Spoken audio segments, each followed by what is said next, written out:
Welcome to my channel. Here's how I made Lysol using 2 ingredients.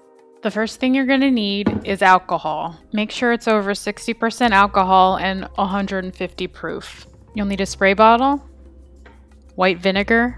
I added essential oils, but you don't have to. Measuring cup and spoons, and a funnel.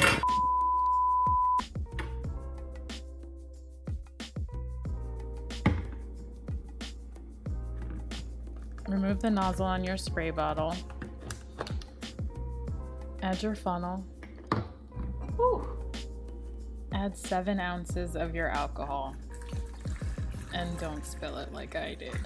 Recommend not to use a dark colored alcohol. Go for something that's clear, but this is all I could find in my area.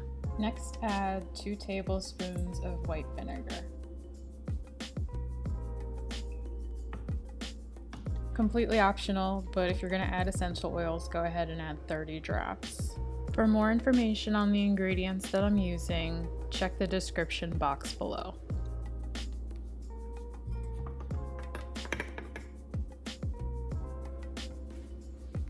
We can screw the nozzle back on now.